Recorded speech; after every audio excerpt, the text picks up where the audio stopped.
G'day, Blair Tuke. You're currently sailing on Mafre in the lead of the Volvo Ocean Race right now. What is it like to be down there? You're almost in the fabled Roaring 40s. Yeah, it's nice to be in the lead as we head towards Cape Town. It's been a difficult couple of days for us with the other guys being sort of right in the thick of the front and us just in front of it. So they've been catching us a little bit, but it's been some awesome sailing, sort of riding in front the whole way across the South Atlantic, sort of until this morning doing over 20 knots the whole time, so at 120, 130 true wind angle.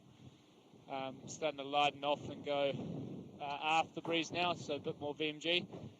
But now all good, having a good time. Cool. Now, you notably came to fame blazing around on a 49er and then obviously Bermuda earlier this year. How does the Volvo Ocean Race stack up with your expectations? Yeah, it's been pretty good. I mean, the last few days, like I said, the sailing across on the front of this front in pretty good breeze. Awesome fun yesterday, especially. Sort of had up to 27, 28 knots, doing some pretty good speeds for a while. So, no, it's been a good experience, and hopefully we can keep pushing hard and be first into Cape Town. It's been now you mentioned so far, so see how the rest of it shapes up.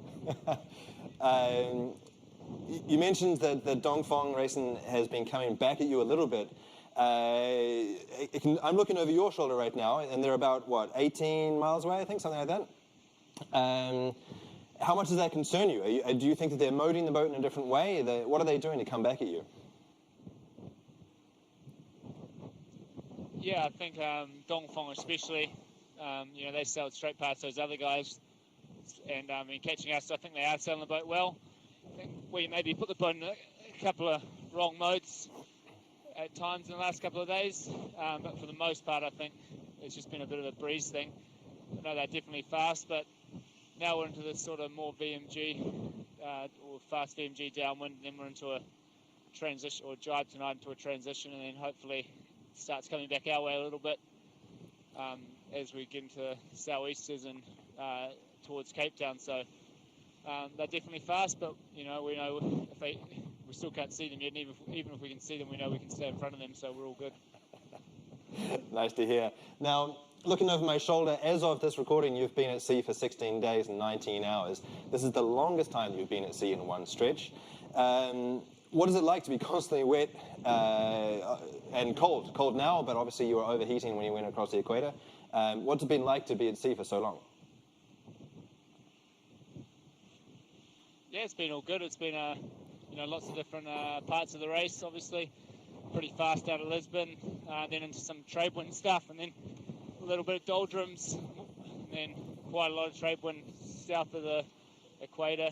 Obviously the equator with my haircut, and then now into the sort of frontal system over the last 4 days. It's been so many different parts to it, and been loving it. So no, all good.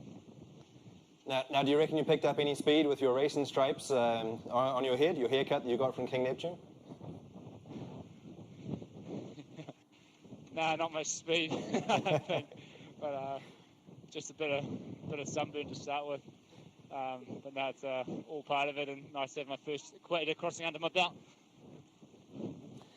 Now, obviously you've been wet, sometimes hot, sometimes cold, but one of the constants that's been going on in your life at sea has been sleep deprivation.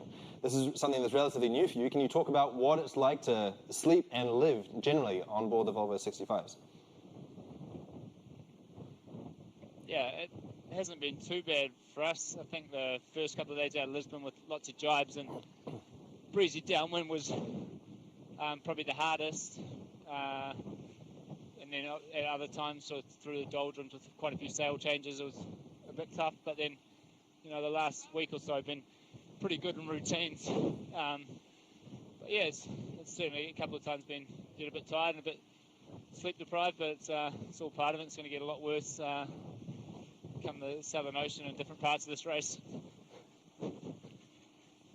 Cool. Now, it's pretty cool for our audience to be sitting there, probably wearing sports jackets or black tie, sitting down at a nice meal while they're watching this. you're sitting there on the back of a boat grinding away. Do you miss your cycling post, your cycler position on the on the cup boat? What's it like physically? No, it's not too bad. I could probably lie down and use my legs now if you wanted, but no, it's physically it's been not too bad. And no, it's been some awesome sailing, so loving every minute.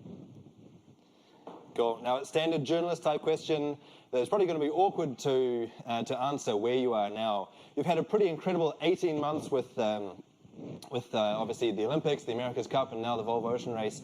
What does that mean to you? Can you put that a little bit into perspective as to the course of your career, and then obviously what's coming up with the next America's Cup? Yeah, it's certainly been a pretty awesome ride over the last 18 months, and so many sort of amazing different experiences, and now doing this, it's been great fun, and just looking forward to hopefully getting a leg win under our belt first and foremost, and then pushing on from there. So this is definitely a new experience, and what I'm really enjoying so far. Did you have any fond memories when you were going down the coast of Brazil and you thought back to last summer when you were sailing a much smaller boat? Yeah, it's pretty funny. Like, we're literally only a couple of 100 miles off there, and yeah, so much has happened since then, since Pete and I won the gold medal there, and it's such an awesome time for us there, and to have done the cup with the Team New Zealand guys, who I'm sure a lot of them are in the room now. That was pretty awesome. So no, it's been an awesome 18 months, and to sail straight past Rio was cool. Now, a couple of days ago, Team New Zealand announced what the new boat is going to look like. Did you get a sneak peek at that in Lisbon before you set off on this, or are you sort of in the dark as the kind of machine that you're going to be sailing in 2021? No, I had a inkling or two where it was heading. So one of the guys on the boat got the email about it, so read the press release, but no, I've been mainly out of comms, just trying to make this boat go fast, really. Are you afraid that you're going to be lining up against Chubby in a couple of years' time? Your teammates now, and you're going to be competitors again? Yeah, maybe. We'll wait and see. For now, we're very much teammates and just trying to win this one together. Nice one. And then finally, what are you looking forward to most when you get into Cape Town? Cold beer, warm burger, dry beard, etc.? Yeah, all of that.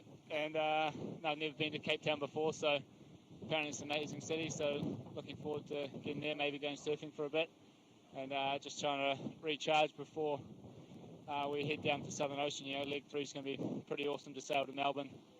So, looking forward to some good conditions down there. We've been going pretty well on the big breeze, so yeah, looking forward to that. Cool. And so for the audience that's currently in the Royal New Zealand Yacht Squadron, can you give a little bit of wisdom, maybe for the youngsters in the audience, about what they can do to get into your, I was going to say your shoes, but probably your wet boots right now? My feet are dry, luckily. But no, just keep working hard towards your goals. Make sure you're enjoying yourself. It's the main thing, I think. Just if you're not enjoying yourself, then you're never going to be doing well. So keep enjoying it and working hard towards whatever goals you got in life. Clearly keep working hard. Thank you very much. It sounds so much better when you're out of breath when you say that, so that's fantastic. Yes, starting to get out of breath. Awesome. Well, thanks very much, Blair. You've got an important job to do. Stay at the front. We wish you all the very best.